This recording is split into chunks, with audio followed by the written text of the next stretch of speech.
Hello everyone, welcome to home science classes. Home science classes में आपका स्वागत है। कैसे हैं आप? आशा करती हूँ अच्छे होंगे, खुश होंगे, मस्त होंगे और पढ़ाई कर रहे होंगे। आपको पता है कि हम डिस्कस कर रहे हैं टेक्सटाइल को प्रश्नों के माध्यम से पूरे के पूरे टेक्सटाइल को कवर अप करने की कोशिश कर रहे हैं। इससे पहले हमने न्यूट्रिशन साइंस के हर एक टॉपिक को क्वेश्चन के माध्यम से कवर अप किया है। और आपको पता ही होगा कि हमने अपने हर एक ब्रांच की थ्योरी की क्लासेस पहले ही कर रखी हैं।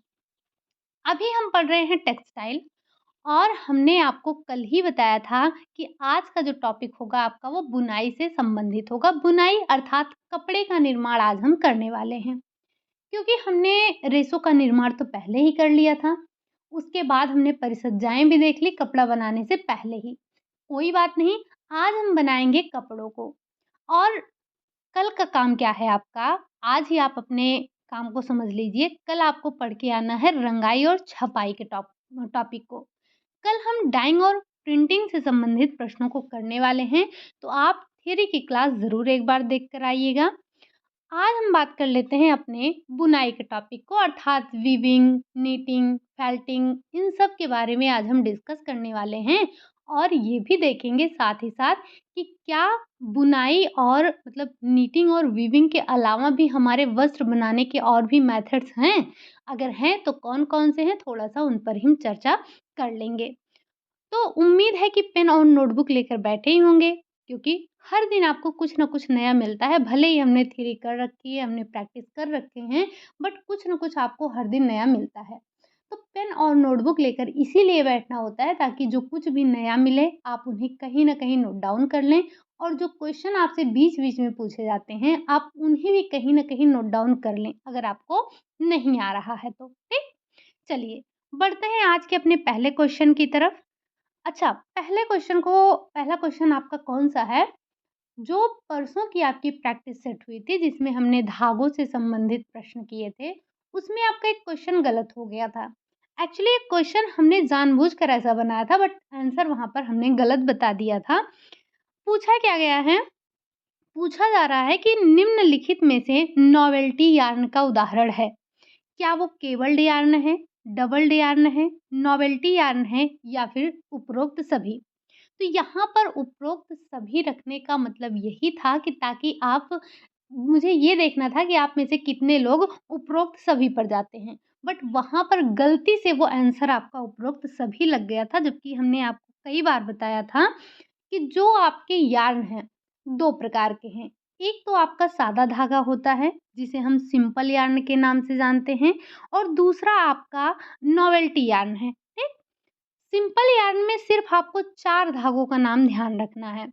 कौन-कौन सा? एक आपका केबल्ड यार्न को ही आप कॉर्ड यार्न के नाम से जानते हैं। दूसरा है आपका डबल्ड यार्न, इस डबल्ड यार्न को ही आप प्लाई यार्न के नाम से जानते हैं, ठीक?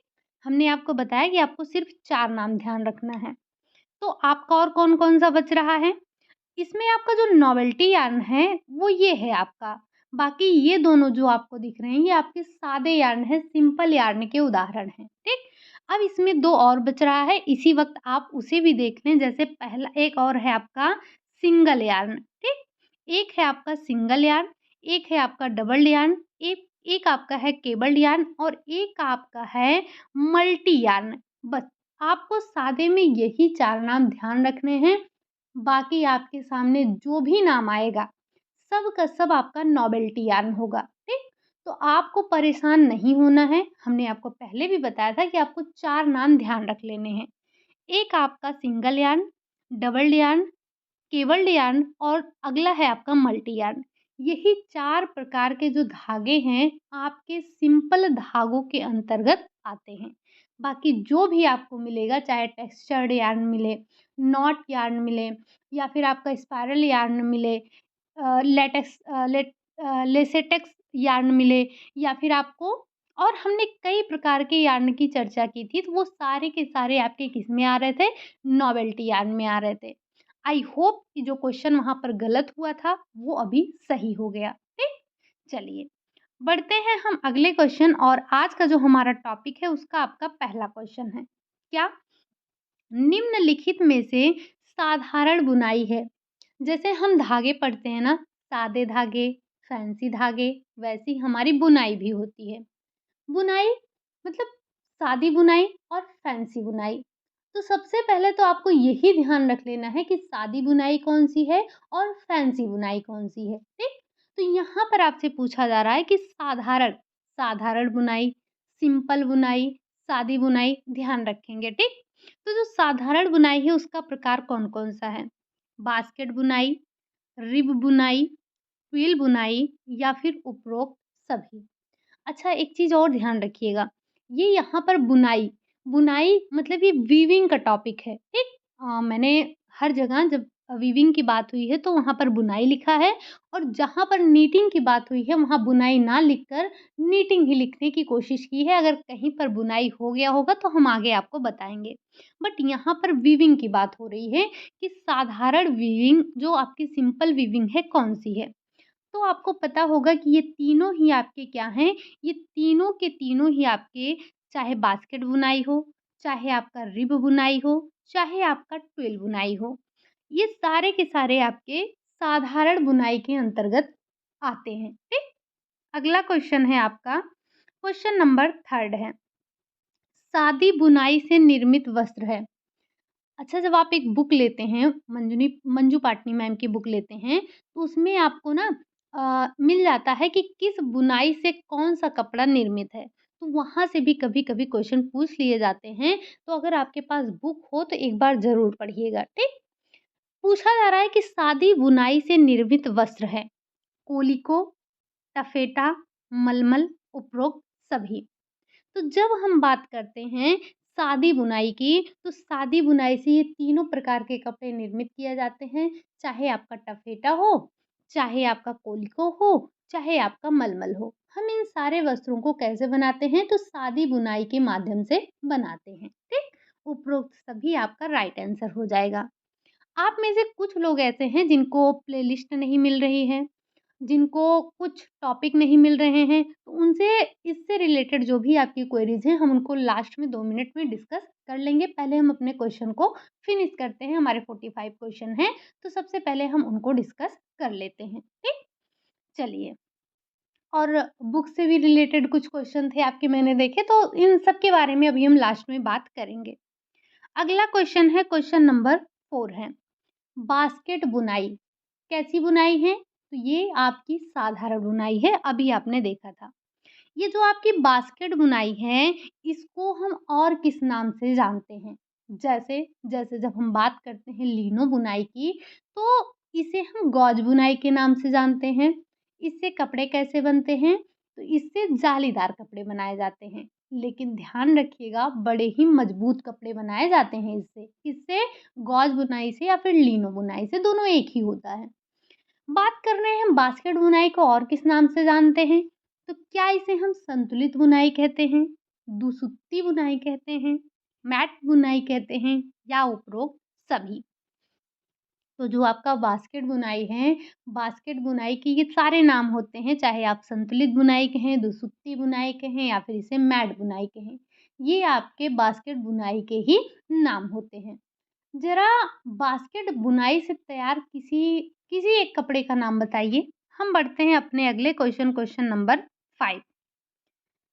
किस प्रकार की बुनाई में, अब ये आपके बुनाई से रिलेटेड है, तो आपको थोड़ा-सा बुनाई के बारे में समझना है। कौन-सी बुनाई फैंसी है, सादी है, किस प्रकार की बुनाई की जाती है, इन सब के बारे में आपको पता चलेगा।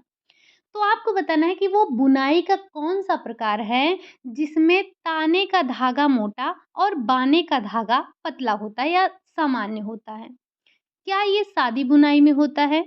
क्या ये आपका बास्केट बुनाई में होता है, रिब में होता है या फिर सभी में ऐसे होता है? आपको पता होगा कि जब हम ताने की मोटे धागे की बात करते हैं और बाना आपका सामान्य होता है, तो ऐसा हम करते हैं रिब बुनाई में। रिब बुनाई में कैसा होता है? रिब बुनाई में आपका जो ताने का धागा होता है, ताने का ये जो लंबवत होता है, ये मोटा होगा, ठीक? जबकि जब हम बाने की धागे की बात करेंगे, तो बाने का धागा आपका सामान्य होता है और ये आपका रिब बुनाई कहलाता है, ठीक? अगला क्वेश्चन है, क्वेश्चन नंबर 6। तिरछी बुनाई का प्रभाव देता है? कौन-सी बुनाई ऐसी है जो कि आपको तिरछा प्रभाव देती है? क्या रिब बुनाई है, हक्का बैक बुनाई है, ट्विल बुनाई है या फिर इनमें से कोई नहीं?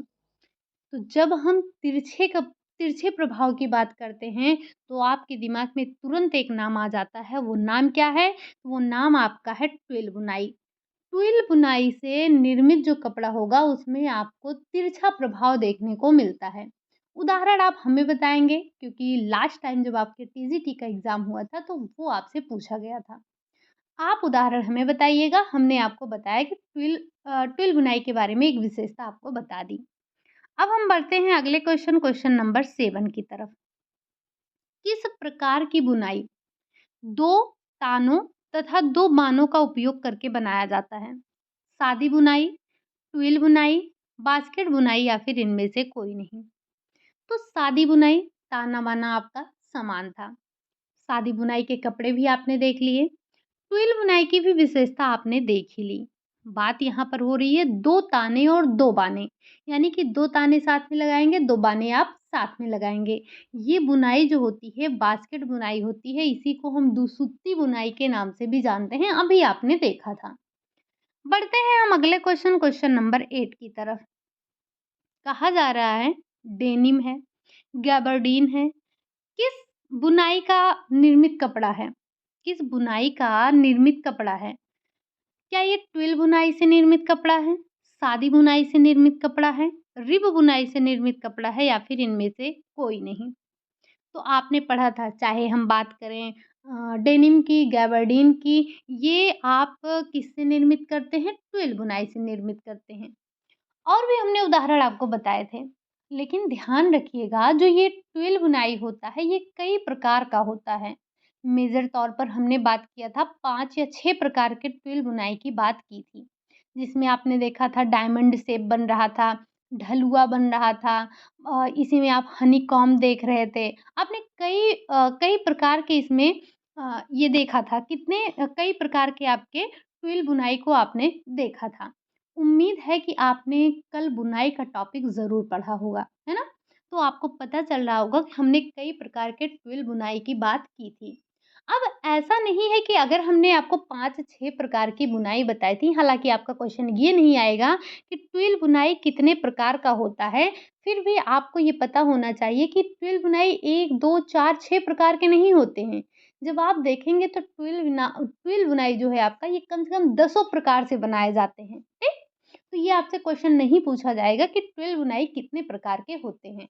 हाँ, कुछ उसकी विशेषताएँ देकर आपको पूछ लिया जाएगा कि ये किस प्रकार की ट्विल बुनाई है, ठीक?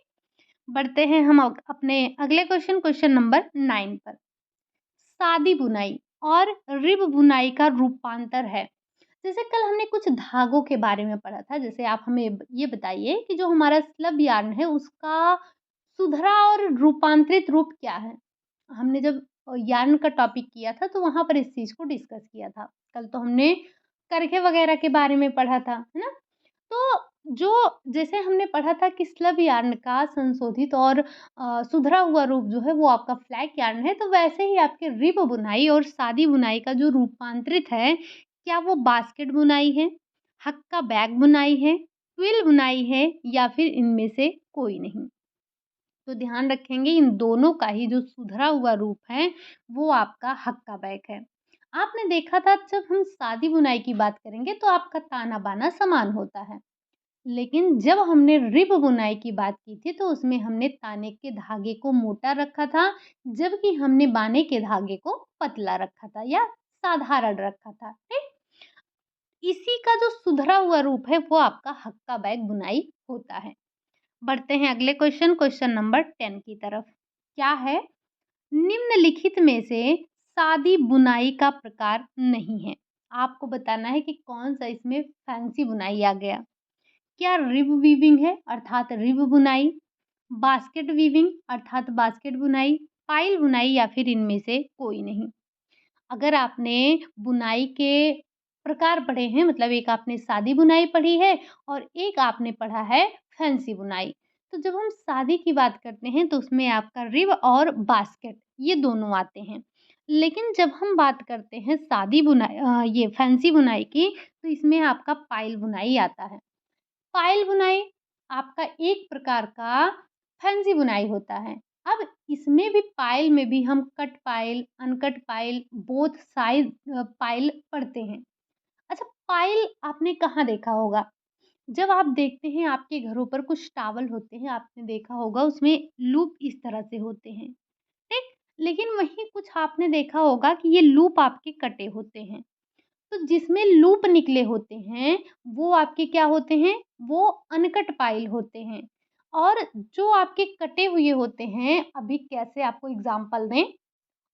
आपने वो सुनार की दुकान पे जैसे जब आप कुछ सोने का सामान देखने के लिए जाते हैं, तो जो आपको ट्रे देते हैं, उस ट्रे में कपड़ा लगा होता है।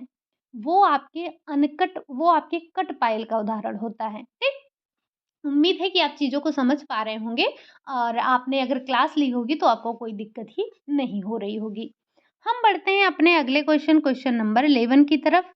कह रहा है निम्नलिखित में से कौन-सा सादी बुनाई का प्रकार है? क्या स्विवेल बुनाई है, लिनो, तीनों की जगह लिनो है, लिनो बुनाई है, ट्विल बुनाई है या फिर उपरोक्त सभी?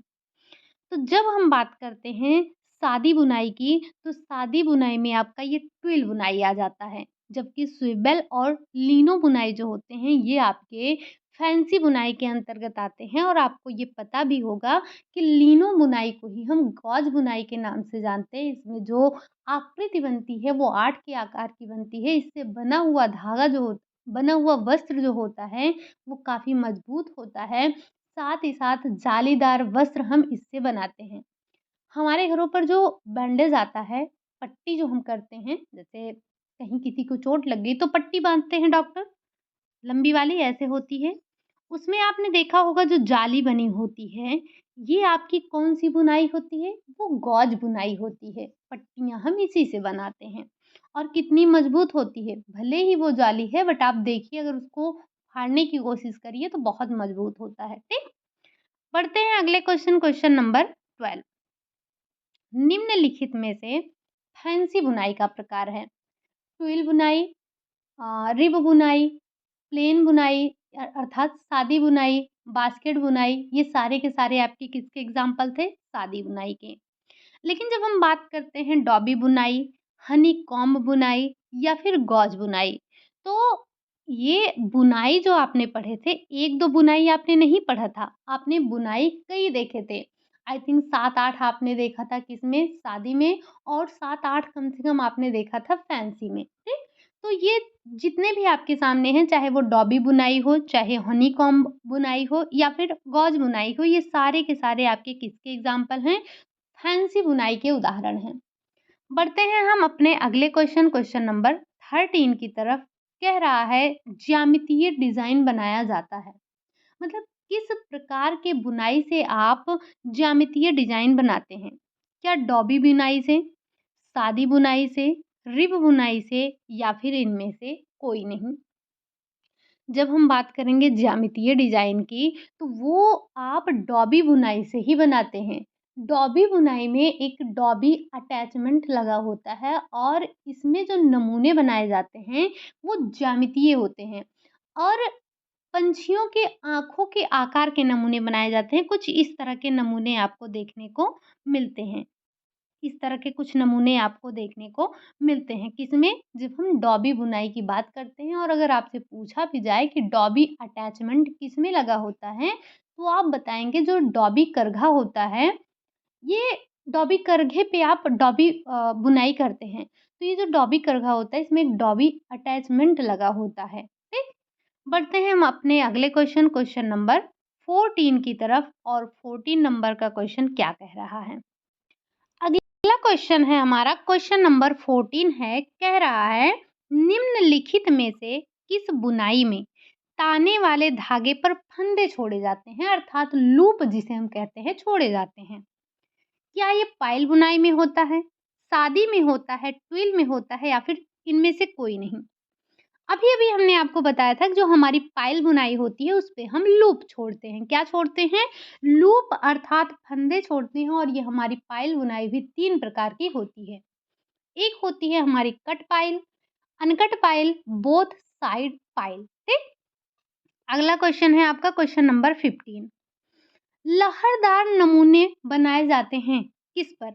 लिनो बुनाई में, गॉज बुनाई में, दोनों में, या फिर इनमें से कोई नहीं। तो आपको पता है ना, अभी अभी हमने बताया कि लिनो बुनाई और गॉज बुनाई एक ही है, हम दोनों नाम से जानते हैं। और इस पे जो नमूने बनाए जाते हैं वो आपके कैसे होते हैं? लहरदार नमूनों को बनाते हैं, चाहे आपका लिनो बुनाई हो या मतलब उसी को हम गॉज बुनाई के नाम से जानते हैं। बाकी इसकी कई विशेषताएं आपने देखी। 8 के आकार का नमूना बनता है, इसमें बहुत मजबूत वस्त्र बनाए जाते हैं, हमारी पट्टियाँ वगैरह इसी से बनाई जाती हैं। अगला क्वेश्चन है आपका क्वेश्चन नंबर 16। किस प्रकार की बुनाई में 2 ताने के उलझे धागे तथा इसके बीच से एक बाने का धागा गुजरता है? मतलब 2 आपके ताने के धागे होंगे, इसके बीच से आपका एक बाने का धागा गुजरेगा। क्या ये गॉज बुनाई है, जैकार्ड बुनाई है, क्रेप बुनाई है, या फिर इनमें से कोई नहीं? तो जब आप बात करते हैं 2 तानों के बीच से एक बाना गुजरने की, तो ये आप देखते हैं गॉज बुनाई में। ठीक। अगला क्वेश्चन है क्वेश्चन नंबर 17। 8 अंक के समान संरचना किसमें बनता है? अभी-अभी हमने आपको बताया, इतनी बार आपको गॉज और लिनो बुनाई बता दिया कि इससे जो आपकी 4-5 विशेषताएँ हैं भूलने वाली नहीं हैं। आपको पता होगा कि लिनो बुनाई आपके लिए कितना इम्पोर्टेंट है, लास्ट टाइम इससे क्वेश्चन उठाए गए थे। तो ये दोनों प्रकार का यानी कि लिनो बुनाई में ही आपको 8 अंक के आकार की संरचना ऐसे मतलब ऐसे 8 के अंक के आकार की संरचना आपको देखने को मिलती है।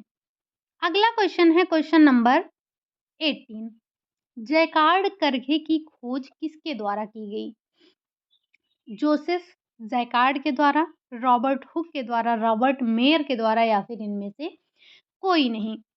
तो जो आपका जैकार्ड करघा है, इसकी खोज जोसेफ जैकार्ड के द्वारा की गई। इन्हीं के नाम पर इस करघे का नाम भी रखा गया। ठीक। आपको पता होगा, अगर जब हम जैकार्ड करघे की बात करते हैं तो इससे जो बनने वाली ये डिज़ाइन होती है वो जटिल संरचना वाली बनती है। ठीक। जटिल पैटर्न बनाए जाते हैं। अगला क्वेश्चन है क्वेश्चन नंबर 19।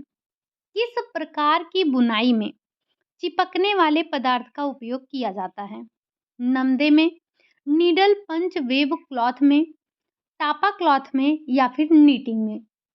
एक बात ध्यान रखिएगा, जब हम नमदे की बात करते हैं तो इसमें हम जब नमदा बनाते हैं तो रेशों को चिपकाते हैं, लेकिन चिपकाने वाले पदार्थ का उपयोग नहीं करते हैं हम। जब हम बात करते हैं चिपकाने वाले पदार्थ की, तो एक तो आपने देखा था जब हम धागा बनाते हैं कौन-सा, सेल्फ ट्विस्टलेस स्पिनिंग, तब उसमें हम चिपकने वाले पदार्थ का उपयोग करके रेशे को बनाते हैं। और जब हम बात करते हैं नीडल पंच वेव क्लॉथ की, तब यहाँ पर भी हम चिपकने वाले पदार्थों का उपयोग करके वस्त्र का निर्माण करते हैं। अगला क्वेश्चन है क्वेश्चन नंबर 20।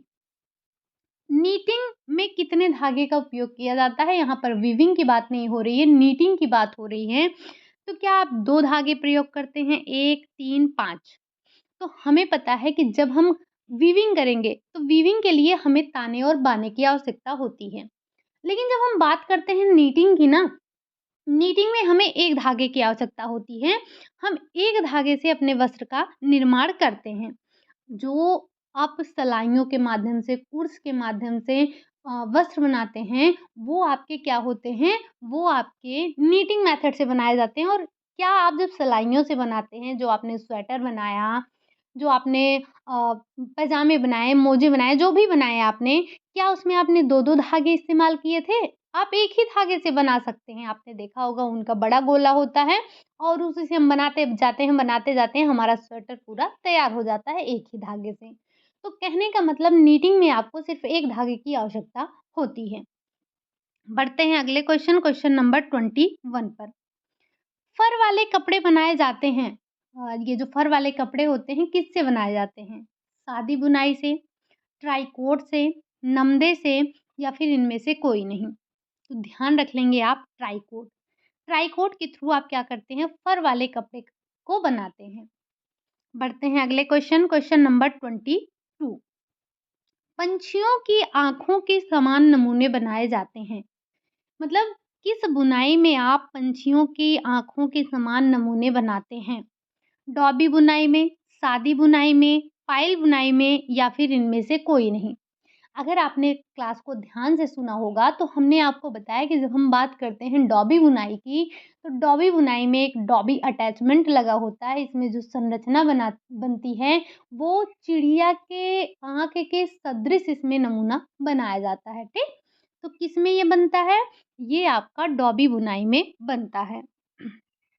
अगला क्वेश्चन है क्वेश्चन नंबर 23। प्रथम बिना बुना हुआ वस्त्र था, कौन-सा था? टापा था, नमदा था, दोनों थे या इनमें से कोई नहीं?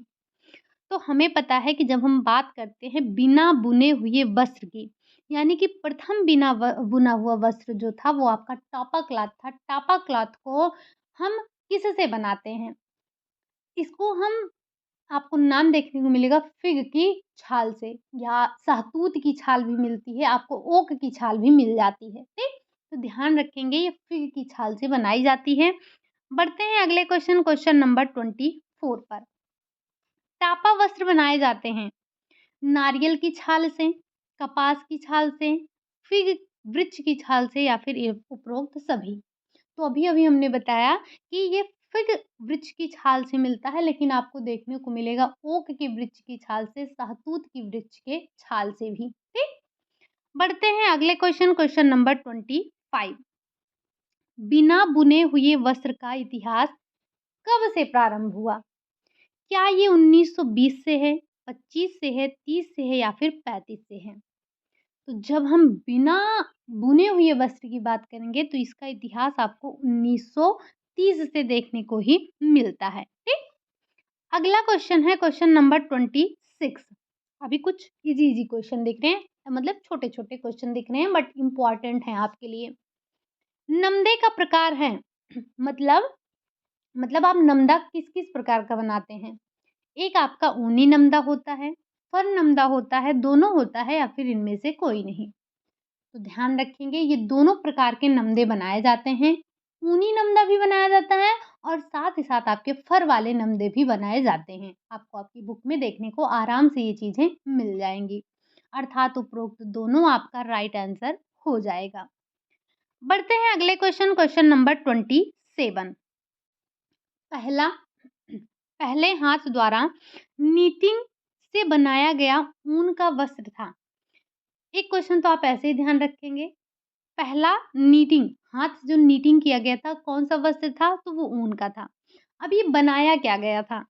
स्वेटर था, शॉल था, मोजा था या फिर इनमें से कोई नहीं? तो वो आपका मोजा था और इसका डिस्कशन हमने अपनी क्लास में भी किया था कि जो नीटिंग आपका पहला कपड़ा था, वो क्या था? वो आपका मोजा था।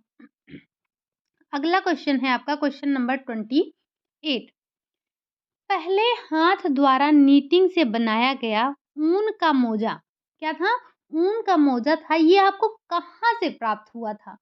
ये तो हम जानते हैं क्या था कि पहला जो ऊनी वस्त्र था वो मोजा था, लेकिन ये कहाँ से प्राप्त हुआ ये आपको बताना है। क्या जापान के मकबरे से मिला, इजिप्ट के मकबरे से मिला, चीन से या फिर भारत से? तो ये जो आपको पहला ऊनी नीटेड मोजा मिला था, वो मिला था इजिप्ट के मकबरे से। कहाँ से? इजिप्ट के मकबरे से मिला था। अगला क्वेश्चन है आपका क्वेश्चन नंबर 29। नीटिंग की कला का सही विकास कहाँ हुआ? जैसे आपने देखा कि पहला मोजा जो आपको मिला था वो इजिप्ट के मकबरे से मिला था।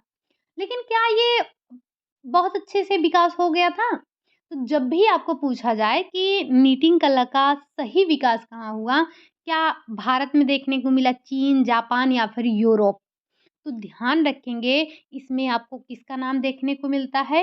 यूरोप का नाम आपके सामने आता है, यूरोप आपको देखने को मिलता है। यहाँ पर क्या हुआ था? नीटिंग की कला का सही से विकास हुआ था।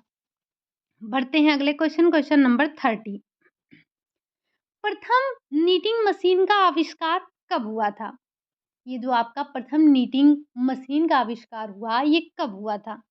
1440, 1540, 1580, 1589। तो डेट थोड़ा-सा ध्यान रखेंगे, 1589। बढ़ते हैं अगले क्वेश्चन नंबर 31 की तरफ। नीट वस्त्र में फंदे के टाँकों को लंबवत पंक्ति को कहा जाता है। जैसे जैसे आप जब वीविंग करते हैं, बुनाई करते हैं, तो उसमें आपको ताना और बाना, जो लंबवत होता है उसे हम ताना कहते हैं, और जो ऐसे हमारा क्रॉस सेक्शनल अर्थात पड़ी रेखा है, बाना उसे हम बोलते हैं, क्षैतिज रेखा को हम बाना कहते हैं, ठीक?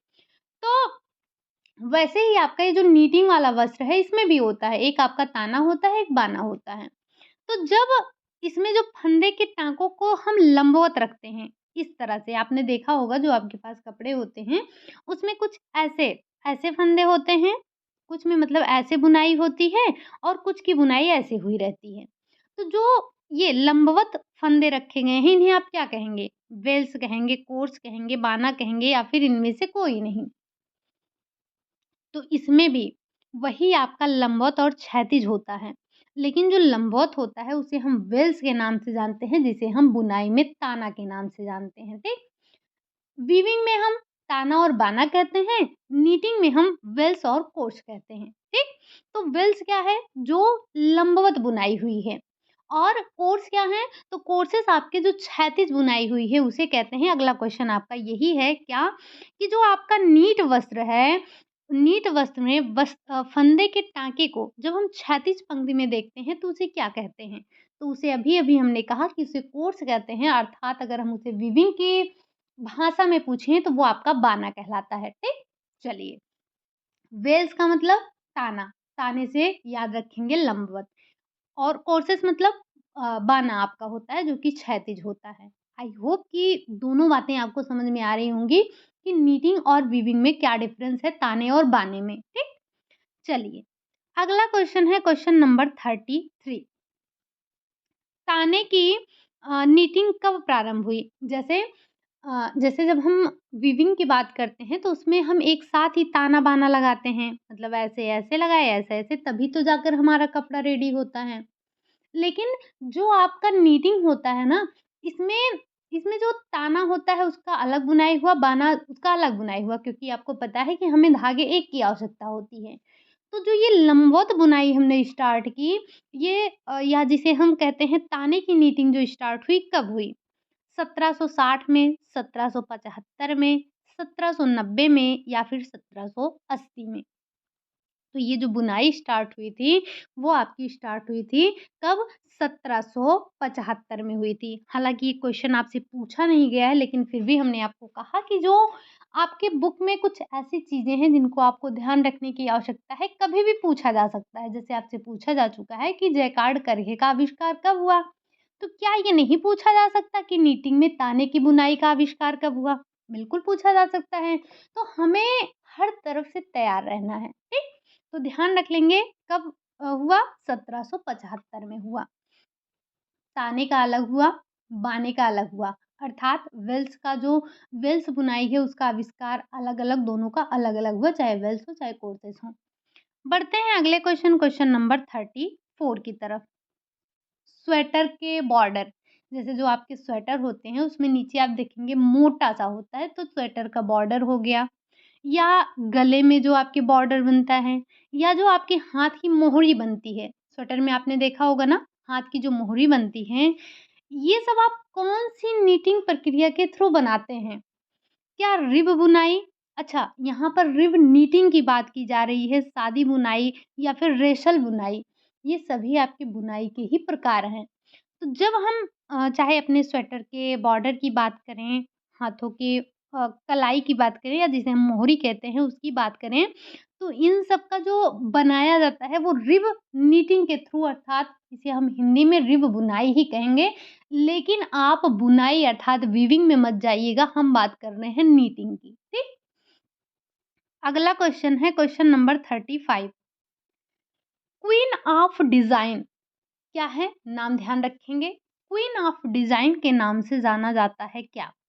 क्या रेसल मशीन अर्थात रेसल बुनाई, मिलेनीज, ट्राइकोट या फिर इनमें से कोई नहीं? तो जो ये आपका रसेल मशीन है, इसके थ्रू जो बुनाई होती है उसे हम क्वीन ऑफ डिज़ाइन के नाम से जानते हैं। एक नाम और आप ध्यान रखेंगे क्वेश्चन नंबर 36 का, queen of all needed needed नहीं है, नीटेड फैब्रिक है, ठीक? किसे कहते हैं? रसेल बुनाई को अर्थात रसेल मशीन को, मिलेनीज को, ट्राइकोट को, या फिर इनमें से कोई नहीं। तो जो आपने अभी क्या देखा था, क्वीन ऑफ डिज़ाइन, वो आप रसेल बुनाई को कहते हैं। लेकिन जब हम बात करते हैं क्वीन ऑफ ऑल फैब्रिक, तो queen of all needed fabric, तो ये हम मिलेनीज बुनाई से बने वस्त्रों को कहते हैं, ठीक? उम्मीद है चीज़ें आपको समझ में आ रही होंगी। अगर आपने थ्योरी की क्लास ली होंगी तो, अदरवाइज़ सब उड़ रहा होगा शायद। कुछ चीज़ें, सब तो नहीं, कुछ चीज़ें उड़ रही होंगी। बढ़ते हैं अगले क्वेश्चन, क्वेश्चन नंबर 37। जैकार्ड करघे से कैसी डिज़ाइन बनाते हैं? सादी बनाते हैं, सुंदर बनाते हैं, जटिल बनाते हैं, या फिर इनमें से कोई नहीं? अब देखिए, जो जैकार्ड करघे से हम बुनाई करते हैं, जैकार्ड करघे से बुनाई जो होती है वो सुंदर तो होगी ही होगी, लेकिन जो उसमें पैटर्न बनाए जाते हैं वो जटिल पैटर्न बनाए जाते हैं। तो हमें एक ही चुनना है, तो क्या हो जाएगा कि जैकार्ड करघे से जो डिज़ाइन बनती है वो जटिल संरचना वाली होती है, जटिल पैटर्न वाले होते हैं। एग्ज़ाम में जब भी आपको दिखेगा जैकार्ड, उसको आप जोड़ेंगे जटिल पैटर्न से, ठीक? चलिए, बढ़ते हैं अगले क्वेश्चन, क्वेश्चन नंबर 38। जैकार्ड करघे का आविष्कार हुआ कब? 1800, 1801, 10 या फिर 15, 12? तो हमें पता है कि जब हम बात करते हैं जैकार्ड करघे की, तो इसका आविष्कार किया गया था 1801 में। कब? 1801 में। किसके द्वारा? तो जोसेफ जैकार्ड के द्वारा किया गया था। अगला क्वेश्चन है क्वेश्चन नंबर 39। डॉबी अटैचमेंट किसमें लगा होता है? जैकार्ड करघे में लगा होता है, डॉबी करघे में लगा होता है, हथ करघे में लगा होता है, या फिर इनमें से कोई नहीं? तो स्टार्टिंग में ही हमने आपको बताया, अगर आपने क्लास अच्छे से ली होगी तो इसका आंसर आपको तुरंत पता चल गया होगा कि डॉबी अटैचमेंट जो होता है वो डॉबी करघे में लगाया जाता है। इससे जो बनने वाली डिज़ाइन होती है वो चिड़िया के आँख के सदृश दिखाई देती है, ठीक? अगला क्वेश्चन है क्वेश्चन नंबर 40। प्रत्यक्ष रूप से तंतु द्वारा वस्त्र बनाया जाता है। आपने पढ़ा है, हम धागे से वस्त्र बनाते हैं, हम रेशों से वस्त्र बनाते हैं, हम घोलक विधि से भी वस्त्र बनाते हैं। तो वस्त्र बनाने की हमारी कई विधियां हैं। आपको बताना है कि जो हम प्रत्यक्ष रूप से तंतुओं के थ्रू वस्त्र बनाते हैं, किस विधि से? क्या वो नमदा विधि है, बुनाई रहित विधि है, दोनों है, या फिर इनमें से कोई नहीं? तो जब हम क्या कर रहे हैं, प्रत्यक्ष तंतु से बना रहे हैं, इसका मतलब वो बुनाई रहित है, बुनाई सहित तो है नहीं। तो नमदा विधि भी है और बुनाई रहित विधि भी है, अर्थात ये दोनों ही आपके प्रत्यक्ष रूप से तंतु बनाने, तंतु द्वारा वस्त्र बनाने की विधियां हैं, ठीक? आपने देखा था नमदे में हम कोई चिपकने वाला, चिपकाने वाला पदार्थ नहीं यूज कर रहे थे, लेकिन ताप, दाब, आर्द्रता, इन सब के थ्रू हम क्या कर रहे थे, अपने रेशों को चिपका रहे थे। बढ़ते हैं अगले क्वेश्चन, क्वेश्चन नंबर 41। घोल द्वारा वस्त्र बनाने की विधि है। अभी आपने देखा कि सीधे तंतुओं के थ्रू बना रहे थे, धागे के थ्रू बनाते हैं। अब आपको बताना है कि जो घोल के थ्रू हम अपने वस्त्रों का निर्माण कर रहे हैं, वो कौन-कौन सी विधियाँ हैं? फिल्म विधि है, फॉर्म विधि है, दोनों हैं, या फिर इनमें से कोई नहीं? तो ये तंतु बनाने की 2 विधियाँ थी, आपने देखा। घोल के थ्रू भी वस्त्र बनाने की 2 विधियाँ हैं, जिसे हम क्या कहते हैं, एक फिल्म विधि है और दूसरा हमारा फॉर्म विधि होता है, ठीक? बढ़ते हैं अपने अगले क्वेश्चन, क्वेश्चन नंबर 42 पर। सूत्रों द्वारा अर्थात धागों के द्वारा, यार्न के द्वारा जो वस्त्र बनाने की विधियाँ हैं, कौन-सी हैं? ब्रेड विधि है, ब्रेड, ये खाने वाली ब्रेड की बात नहीं हो रही है, वो जो गूँथने की विधियाँ होती हैं, ब्रेडिंग मेथड, वो है, नीटिंग है, लेस विधि है, या फिर उपरोक्त सभी? तो धागों से बनाने के लिए इन सभी का उपयोग करते हैं, चाहे नीटिंग हो, वीविंग हो, बॉन्डिंग हो, लेसिंग हो, इन सभी मेथड से हम अपने वस्त्रों का निर्माण करते हैं। हम बढ़ते हैं अगले क्वेश्चन नंबर 43। कहा जा रहा है जालीदार कपड़ा बनाने के लिए किस विधि का उपयोग किया जाता है? और जो जालीदार कपड़े होते हैं बड़े मजबूत होते हैं। सादी बुनाई, रिब बुनाई, गॉज बुनाई या फिर उपरोक्त में से कोई नहीं। तो आपने पढ़ा ना कि गॉज बुनाई अर्थात जो लीनो बुनाई है, लीनो बुनाई के द्वारा हम जालीदार कपड़े बनाते हैं। इससे बना कपड़ा मजबूत होता है। 8 अक्षर के आकार का कपड़ा बनता है। ठीक? ये इतनी विशेषताएं आपने पढ़ी और गॉज को ही हम लीनो बुनाई के नाम से जानते हैं। बढ़ते हैं अगले क्वेश्चन की तरफ और इसके उदाहरण भी आप ध्यान रखिएगा। अगला क्वेश्चन है आपका क्वेश्चन नंबर 44। किस प्रकार की बुनाई में 2 कपड़ों को एक साथ बनाया जाता है? मतलब आप 2 सेट कपड़े एक साथ तैयार करते हैं। सादी बुनाई, डॉबी बुनाई, डबल क्लॉथ बुनाई में या फिर इनमें से कोई नहीं। तो जब हम 2 कपड़ों को एक साथ बनाने की बात करते हैं तो अपने करघे पर ताने-बाने के 2 सेट को अरेंज करते हैं और 2 कपड़ा बनाते हैं। इसे कहते हैं डबल क्लॉथ वीविंग के नाम से जानते हैं, अर्थात डबल कपड़ा बुनाई के नाम से हम जानते हैं। बढ़ते हैं आज के अपने आखिरी क्वेश्चन और क्या है वो? जैकार्ड बुनाई से बना हुआ कपड़ा होता है। जैकार्ड बुनाई से बना हुआ कपड़ा सस्ता होगा, महँगा, सादा या फिर इनमें से कोई नहीं। अभी-अभी आपने पढ़ा था कि जैकार्ड बुनाई से बना हुआ कपड़ा एक जटिल पैटर्न वाला कपड़ा होता है। ये आपका एक महँगा कपड़ा होता है। जैकार्ड करघे की खोज जैकार्ड जोसेफ के द्वारा की गई 1801 में। ठीक? उम्मीद है कि ये आपके बुनाई के टॉपिक आपको समझ में आए होंगे, अर्थात वीविंग और नीटिंग से जो भी क्वेश्चन बनने वाले थे, यहाँ पर हर एक क्वेश्चन को इंक्लूड करने की कोशिश की थी हमने। अब कल का जो आपका टॉपिक है हमने आपको पहले ही बता दिया कि कल की क्लास में हम आपके डाइंग और प्रिंटिंग से जो भी क्वेश्चन है उनको लेकर आएँगे। उम्मीद है कि आप कल वीविंग तो हो गया आपका, डाइंग और प्रिंटिंग पढ़कर आएँगे। इसमें जो आपकी बाटिक कला वगैरह हैं सबको आप पढ़कर आइएगा। इन सारे से हम क्वेश्चन को उठाएँगे, ठीक? हमें अपने एग्ज़ाम से पहले-पहले हर एक ब्रांच को कवर अप कर लेना है। अब सुन लो वो लोग जिनको क्लास नहीं मिल रही है या जिनको अभी तक क्लास मिली ही नहीं है, पहली बार आए हैं चैनल पर, उनके लिए। आप में से कई लोग ऐसे हैं जो कि ये पूछ रहे थे कि हम किस बुक से पढ़ते हैं, राइट? तो आप यहाँ पर किसी एक बुक के क्वेश्चन नहीं देखते हैं। मेरे पास हर एक ब्रांच की 2-2 बुकें हैं। जो होम मैनेजमेंट है उसके मेरे पास एक ही बुक है, बट ध्यान रखिएगा हर एक बुक आपके पास हर एक ब्रांच की अलग-अलग राइटर की 2-2 बुकें हैं। साथ ही साथ आपको जो यहाँ पर पढ़ने को मिलता है वो एनसीईआरटी, एससीईआरटी सारे क्वेश्चन यहाँ पर आपको सारे बुकों से निकाले हुए क्वेश्चन यहाँ पर मिलते हैं। तो किसी एक राइटर की बुक से आपको यहाँ पर देखने को क्वेश्चन नहीं मिलते हैं। और ध्यान रखिएगा जो क्वेश्चन आप यहाँ पे कर रहे हैं उसमें आपके पीवाईक्यू वही इंक्लूड हैं जो कि आपकी बुकों में डायरेक्ट दिए गए हैं। हमने आपको पीवाईक्यू उठाकर यहाँ पर नहीं करवाया है एक भी क्वेश्चन।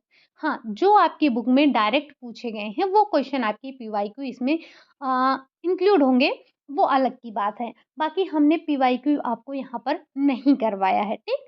तो आप में से जो लोग नए हैं अभी तक उन्होंने थ्योरी की क्लासेस नहीं देखी है, उन्होंने प्रैक्टिस नहीं किया है, तो एक बात बहुत अच्छे से आप यहाँ पर देख सकते हैं ये आपको यहाँ पर थोड़ा-सा एक लोगो दिख रहा होगा। जब आप अपनी क्लास को देख रहे हैं, तो आप देखेंगे कि यही लोगो आपको यहाँ पर छोटा-सा दिखेगा, उसी के सामने लिखा होगा होम साइंस क्लासेस। आपको भटकना नहीं है, बस आप जैसे ही इस पे क्लिक करेंगे, आप तुरंत पहुँच जाएँगे चैनल पर, आपके अपने चैनल होम साइंस क्लासेस पर। वहाँ पर आपको एक तरफ आपको मिलेगा होम ऐसे जो आपका वहाँ पर होम पेज आएगा वो एक आएगा होम, एक आएगा वीडियो, एक आएगी प्लेलिस्ट और एक आएगी कम्युनिटी पोस्ट। होम पर आपको कुछ वीडियोज़ मिलते हैं, वीडियो पर जब आप जाते हैं तो एक तरफ से आपको सारी वीडियोज़ मिलती हैं, लेकिन जब आप प्लेलिस्ट पर जाते हैं तो आपको अलग-अलग फ़ोल्डर मिलता है। जैसे सबसे पहले आपको दिखेगा टेक्सटाइल प्रैक्टिस सेट 2025 के नाम से, उसके नीचे ही आपको मिलेगा न्यूट्रिशन साइंस प्रैक्टिस सेट 2025 के नाम से। क्योंकि अभी-अभी हमने उसको हाल-फिलहाल में समाप्त किया है। आज हमारी प्रैक्टिस सेट नंबर कितनी है? 13 है, इससे पहले हमने 12 प्रैक्टिस सेट कर रखे हैं। तो आपको ये प्रैक्टिस सेट मिलेगा, उसके नीचे आप चले जाएँगे तो आपको सारी की सारी थ्योरी की क्लासेस मिलेंगी, साथ में कुछ आपको प्रैक्टिस सेट। वो जो प्रैक्टिस सेट है आपका, उसमें जैसे जब हमने मंडे टू सैटरडे जो हम थ्योरी की क्लासेस करते थे, उससे रिलेटेड क्वेश्चन वहाँ पर करते थे। तो वो वाली प्रैक्टिस सेट वहाँ पर मिलेगी, आपको हर ब्रांच की प्रैक्टिस सेट वहाँ पर मिल जाएगी। बट अभी जो हम कर रहे हैं, वो अपनी अलग-अलग ब्रांच की प्रैक्टिस कर रहे हैं। हर एक टॉपिक को कवर अप कर रहे हैं। तो आप चैनल पर जाकर जो आपकी मर्ज़ी हो, जैसे अभी हम टेक्सटाइल पढ़ रहे हैं, तो हमने आपको कल के टॉपिक को बता दिया है कि हम रंगाई और छपाई के टॉपिक को पढ़ने वाले हैं। तो उम्मीद है कि आप कल थ्योरी की क्लास इसमें पढ़कर आएँगे। और बुक का डाउट जो भी था, हमने आपको क्लियर कर दिया कि एक बुक से नहीं पढ़ते हैं आप, जो हम यहाँ पर डिस्कस करते हैं आपके साथ में वो 2-3 बुकों का समावेश होता है, अर्थात आपके जो अलग-अलग राइटर हैं, उनकी कम से कम 2 बुकें हैं। उन 2 बुकों से और साथ ही साथ जैसे मैं आपको बता दूँ कि जो एक्सटेंशन एजुकेशन है, वो वृंदा सिंह मैम की जो बुक है, वो बहुत अच्छी है। मतलब उसमें जो मैटर होते हैं ना, बड़े सटीक से दिए गए हैं, तो हम उसको वहाँ से पढ़ लेते हैं। बुकें हैं और भी हैं, बट जितना अच्छा उसमें दिया है, उतना मतलब अच्छा-बुरा कुछ होता नहीं है, बट जो आपको सटीकता से मिल जाए, जहाँ से आपके क्वेश्चन बहुत अच्छे मिलते हैं, तो वो उनकी बुक से मिल जाता है। ऐसे-ऐसे करके हमने आपको बुक लिस्ट के बारे में पहले ही बता दिया है, तो आपको बुक लिस्ट मिल जाएगा, आप चैनल पर देखेंगे तो। और अभी ये समय भी नहीं है कि आप बुक लेकर पढ़ें, ठीक? आप अपने फ़ोन में ऐप डाउनलोड कर सकते हैं और वहाँ से एनसीईआरटी की बुकें आप देख सकते हैं, ठीक? चलिए फिर उम्मीद है कि आपको अब जो है, जो हमारे प्रैक्टिस सेट थे या जो भी प्लेलिस्ट है, आपको मिल गई होगी और साथ ही साथ आपको सारे के सारे फ़ोल्डर मिल जाएँगे। अभी हमारे पास 2 महीने का टाइम है। इसमें आपका आज क्या हो गया 21 हो गया, 28 हमारा लास्ट है। कोशिश ये रहेगी कि हो ये आपके 5 मार्च तक हम पूरे के पूरे आपके टेक्सटाइल को 5 मार्च के पहले-पहले टेक्सटाइल को ख़त्म कर लें। देन आपका न्यूट्रिशन साइंस हो गया, टेक्सटाइल आपका होने वाला है, ठीक? बचा आपका सीडी, होम मैनेजमेंट और एक्सटेंशन एजुकेशन। ये 5 आपके मुख्य शाखाएँ हैं, यहाँ से आपके ज़्यादा क्वेश्चन बनते हैं। यही आपके 5 ब्रांच हैं ही। तो फिजियोलॉजी भी आपका है, तो हम कोशिश यही करेंगे कि आपके मई 14 या 15 में आपका पेपर है, तो उससे पहले-पहले कोशिश यही रहेगी कि 10 मई तक हमारा पूरा का पूरा प्रैक्टिस सेट कवर अप हो जाए, ठीक? अब बीच-बीच में कभी-कभी छुट्टियाँ हो जाती हैं, आपको भी पता है कि तबीयत है कभी खराब हो जाती है या कभी कुछ काम आ गया तो हो जाता है, छुट्टियाँ करनी पड़ जाती हैं। बट याद रखिएगा, हम आपके पूरे के पूरे ब्रांचेज़ को कवर अप करेंगे आपके एग्ज़ाम से पहले, अब चाहे उसके लिए क्लासेस हमें बढ़ानी क्यों ना पड़े, ठीक? तो हम अपने पूरे के पूरे पाँचों ब्रांच को कवर अप करेंगे। एक हो ही गया है, दूसरा होने वाला है, 3 जो हमारे मुख्य बच रहे हैं, उनको करना है और साथ ही साथ फिजियोलॉजी भी हम करेंगे क्योंकि हमारे साथ में पीजीटी वाले भी जुड़े हुए हैं, ठीक? चलिए फिर आज के लिए यही इतना रखते हैं। उम्मीद है कि सेशन आपको पसंद आया होगा, क्वेश्चन आपको पसंद आए होंगे। जो चीज़ें आपको नहीं मिली हैं, आपने उन्हें नोट डाउन किया होगा। मिलते हैं अब हम कल की क्लास में। क्लास आपको कैसी लगी ये बताना ना भूलिएगा।